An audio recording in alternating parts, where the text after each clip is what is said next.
All right, folks, day 2 here at First State of Field.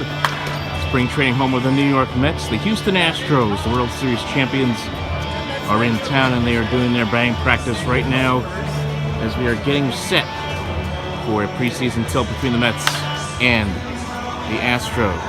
So this should be a good one. Let's get ready.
All right, folks, Michael Cohen here with you in the Sports Talk Nation. Welcome aboard. The Mets get it done again. They win 9-5 over the Houston Astros here at First State of Field, thanks in big part to some of the kids down on the farm.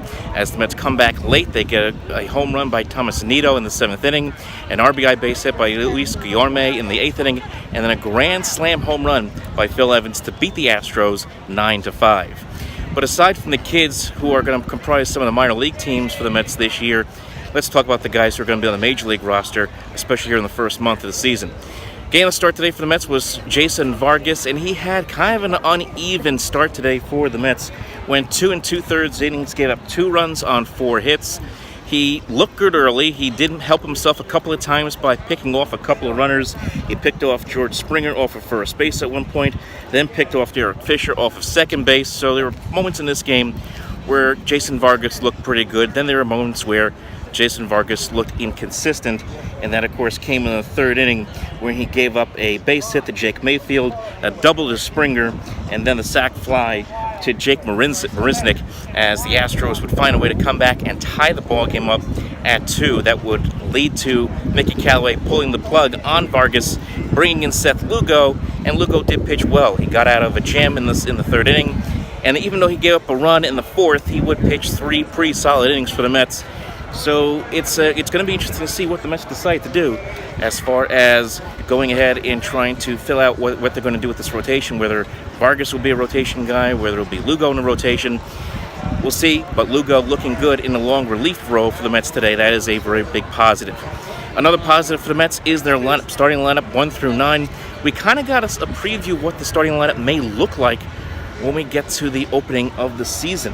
And you saw Brandon Nimmo once again in the leadoff spot. Now, he had a quiet day, but he did have a walk, scored a run in the 1st inning. But you see that there's a lot of potential. Behind Nimmo, you had Yoenis Cespedes, who had a home run today off the batter's eye in center field. That gave the Mets a 3-2 lead. Adrian Gonzalez, Jay Bruce, Todd Frazier, all to follow Cespedes in that order. So this is a lineup that has the potential to do a lot of damage for the Mets this season. So the only question, of course, is going to be health, consistency, trying to stay out of slumps. Those are going to be some of the big questions for the Mets throughout the course of this year, but we kind of got a taste of what this lineup may look like come opening day. Of course, there was no Emad Rosario in the lineup tonight. Jose Reyes had the day off today, but still, an interesting game, a good game of sorts for the Mets today from the starting lineup today. You also saw a sac fly RBI by Jay Bruce today. Kind of a rough day for Todd Frazier. He was one for four, had a couple of tough plays in the field, but those things do happen. It is in spring training, as we all know. So either way, the Mets come away with a 9-5 win, a good solid performance overall. Certainly the starters would have liked to have done a little more damage against the Houston Astros pitching in this ball game, but they still find a way with the kids to come back and get the win. As for the Astros, we didn't see too many of the stars. We only saw two regulars in the lineup in Bregman and Springer. There was no Jose Altuve in the lineup at all today. So for the Astros, kind of a incomplete day, if you will, as you saw some of the young players that they have come up through their system contribute, get some big hits and get some runs today for them, as the Mets, again, come away with a 9-5 win. Thanks for following us today, folks. We got one more game to go, and that is going to be the Mets and the Yankees tomorrow, right here at First State Field. For the Sports Talk Nation, I'm Michael Cohen.